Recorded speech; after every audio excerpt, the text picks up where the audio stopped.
네, 어벤져스 전략회의 4월 20일 토요일 순서 진행하겠습니다. 오늘은 저하고 우리 정혁진 변호사님하고 하겠습니다. 네, 고맙습니다. 안녕하세요.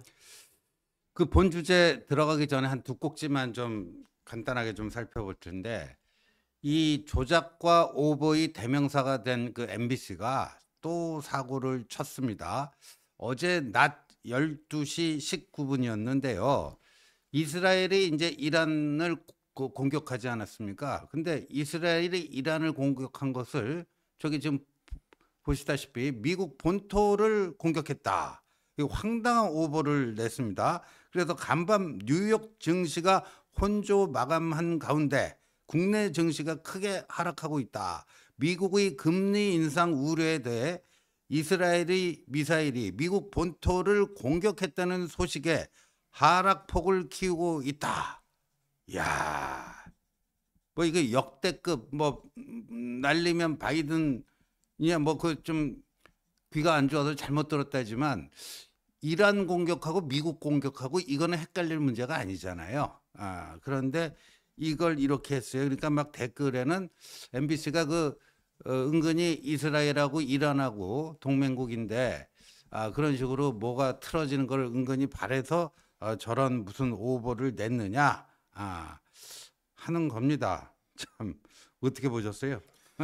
그러니까 이제 언론사의 핵심은 팩트 아니겠습니까? 그런데 누가 봐도 이거는 말이 안 된다. 음, 이스라엘이 미국을 공격을 해? 그러면 한 번 더 생각하고 한 번 더 생각하고 왜냐하면 팩트라고 하는 거는 상식에 기반하는 거잖아요. 그런데 그렇죠. 상식에 반하는 일이 있다라고 하면 이게 사실인지 아닌지 음, 예컨대 이스라엘이 이란을 공격했다. 그거는 뭐 그럴 때가 됐네. 그럴 음, 수도 있겠네. 공격 당했으니까 그렇게 이야기할 수가 있는데 이스라엘이 이란한테 공격을 당했는데 미국을 공격해? 이거는 완전히 뭐 어디서 뺨 맞고 어디서 뭐 하는 음, 그것도 뭐 말도 안 되는 그런 이야기 아니겠습니까? 음. 그런데 이러한 상식적이지 않은 것들을 마치 상식인 것처럼 팩트인 것처럼 그 보도하는 것이 우리나라 공영방송의 현실인가? 조금 전에 신지호 의원님 말씀하신 것처럼 어떻게 보면 하나의 희망사항을 그 이야기한 건가? 아, 이랬으면 좋겠다라고 했는데 예. 어찌됐든지 간에 이스라엘이 어디를 공격했다라고 하니까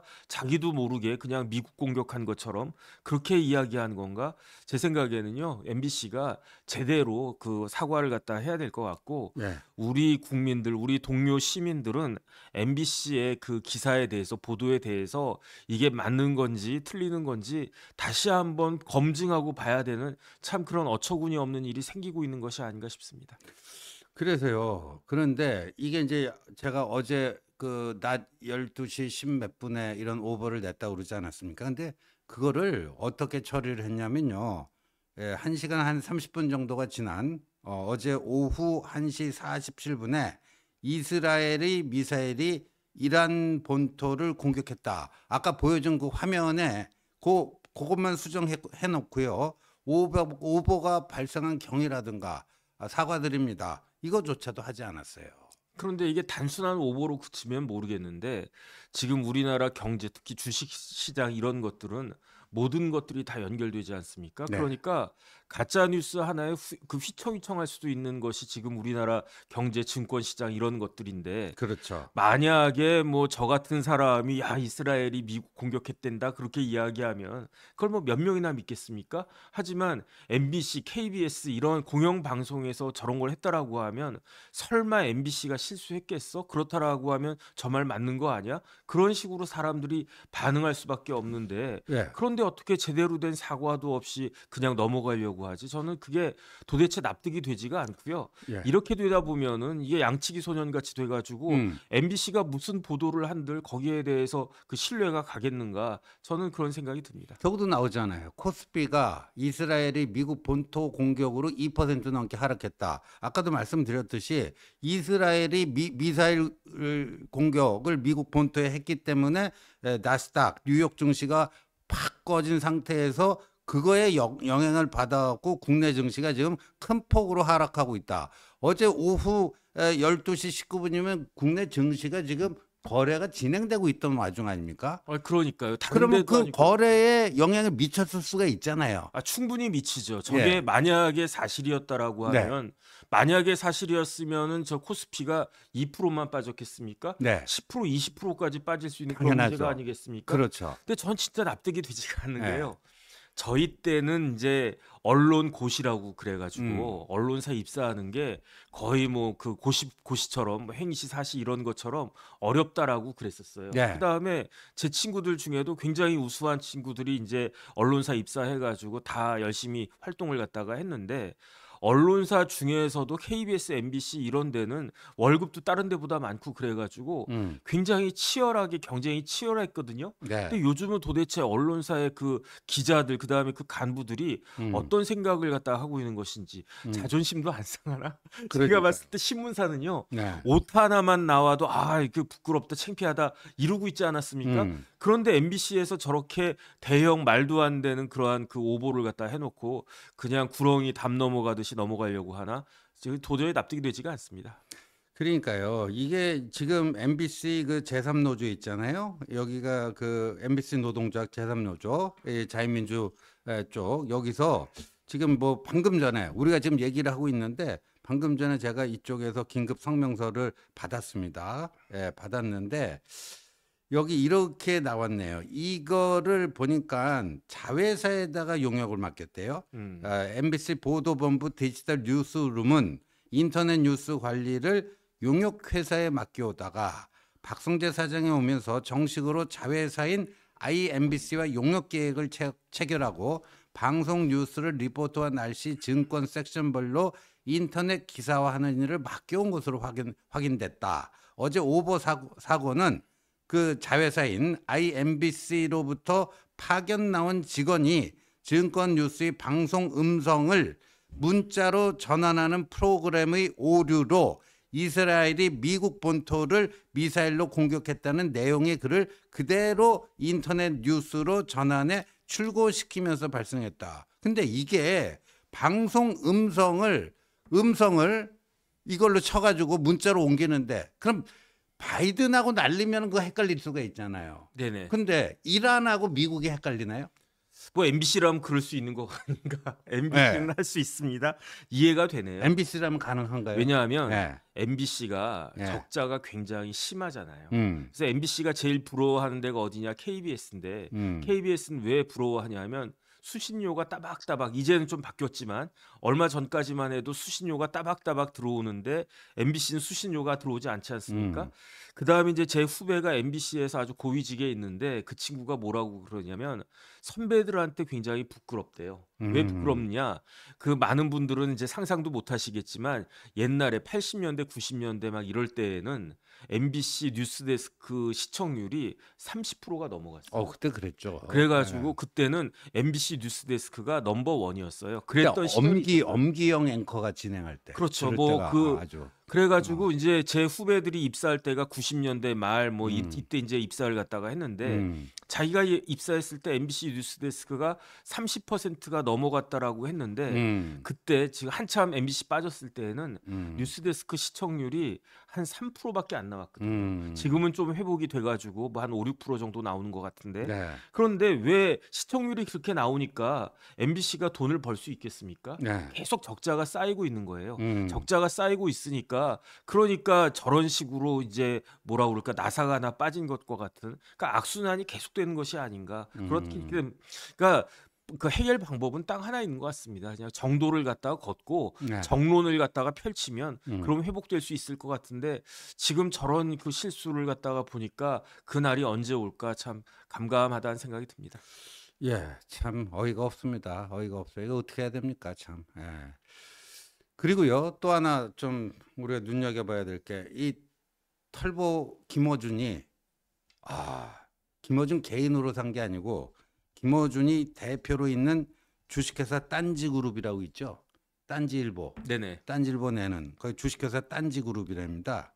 근데 여기가 지금 재개발이 거의 확정적인 서대문구 충정로 3가 마포로 5구역 제2지구 도시정비형 재개발 구역 여기에요. 5층짜리 건물을 70억 주고 매입을 했대요. 매입을 했는데 여기는 이미 저 건물입니다. 저거를 중소기업은행에서 70억 매출을 일으켜가지고 네네. 저 건물을 작년 하반기에 구입을 했다라고 하는데 저기가 어떻게 되느냐? 이미 28층짜리 주상복합으로 거듭날 전망이다.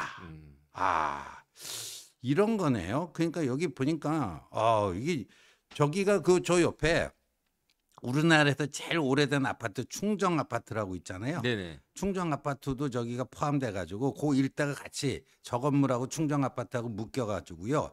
지상 5층에 지상 28개층 두 개 동이 이렇게 주상복합으로 조성이 될 거의 확정적이라고 합니다. 그러니까 김어준은 유튜브에서 돈 버는 것보다도 저 부동산 저걸로 부동산 뭐 좋게 얘기하면 투자고 저걸로 돈 버는 게 더 많겠는데요. 어쨌든 저는 졌습니다. 왜냐하면 부럽기 야. 때문에 부러우면 진다라고 그랬는데 예. 지지 않을 수가 없네. 야. 그런데 그 김어준 씨는요. 예. 유튜브가 사실 김어준의 유튜브가 원탑 아니겠습니까? 음. 대한민국에서 뭐 좌파 우파 보수 다 합쳐가지고 제일 아마 그 많은 수익을 올리는 그러한 유튜브가 아닌가 싶고, 그런데 제가 알고 있기로 김어준은 이렇게 유튜브로만 돈을 버는 게 아니고요. 예. 뭐 딴지일보에다가 뭐에다가 심지어 뭐 카페까지 갖고 있는 것으로 제가 알고 있는데, 그런데 참 하나 확실한 거는 좌파들이 입으로는 막 그런 식으로 이야기를 하면서 대부분의 위에 있는 사람들은 대부분 강남 좌파 아닌가 싶어요. 그래요. 그러니까 요번에 단적으로 드러난 게 조국 혁신당 1, 2, 3번들이 누구였습니까? 박은정, 그다음에 조국, 그다음에 이혜민 뭐 이런 네. 사람들이었는데 그렇죠. 재산 신고하는 걸 보니까 다 50억이 넘어요. 그러니까 저기 1번 박은정 이종근인가요? 이종근 변호사. 예, 거기는 속된 말로 그 변호사 개업하기 전까지는 거의 개털 수준이었다가 네네. 1년 만에 40매독 땡겨갖고 그냥 벼락부자 된 거 아닙니까? 1년이 아니고요. 9개월이에요. 9개월인가 10개월인가 그랬죠. 예. 지금쯤은 한 6, 70억 정도 되지 않았을까 싶고, 조국 혁신당 대표 조국도 53억 3천이고요, 재산이. 그다음에 이제 이혜민 씨는 뭐 구글인가 거기에서 일했다라고 하니까 이혜민 씨 남편도 대학 교수예요. 그런데 그래요? 거기도 50억이 훨씬 넘었던 것 같고. 그러니까 조국 대표가 가재, 붕어, 뭐 개구리 뭐 이래도 된다 이렇게 이야기하면서 본인들은 저 위에서 뭐 50억, 100억 이렇게 재산 갖고, 김어준은 천상에서 예. 뭐 70억짜리도 사고 뭐 그 재산 따지면 어. 얼마나 되겠습니까? 그러니까 자본주의가 허용하는 모든 꼼수와 기법을 120%, 200% 활용해서 치부를 하면서 네네. 겉으로는 뭐 진보연하는. 그러니까 입으로는 좌파인데요. 마음으로는 네. 돈에 굉장한 진심을 가지고 있는 사람들이다. 그렇죠. 그러니까 그 김어준 씨, 뭐 조국 대표 이런 사람들 지지하는 건 다 좋겠는데 가재, 거북, 뭐 붕어, 가붕개. 뭐 개구리 이런 분들이 지지하는 건 좋은데 그냥 사실은 이러하다, 이 사실은 알고 지지를 하시든 말든 그러시는 게 좋지 않을까 싶습니다. 어쨌든 저는 아이고. 부럽긴 하네요. 부러우면 집니다. 예? 지지 말아야 되는데. 우리 정 변호사도 네네. 정당하게 땀 흘려고 돈 많이 버세요. 열심히 하겠습니다. 그러면 됩니다. 예. 자, 오늘 세 가지 주제. 어제 오후에 긴급 용산발 긴급 뉴스, 브레이킹 뉴스인데, 윤석열 대통령이 이제 다음 주에 이재명과 만나기로 했다. 미리 저희들이 한번 짚어 보겠습니다. 전망해 보겠습니다. 다음 주로 예정된 윤이 양자회담, 그 득과 실은 어떻게 될지 한번 짚어보도록 하고요.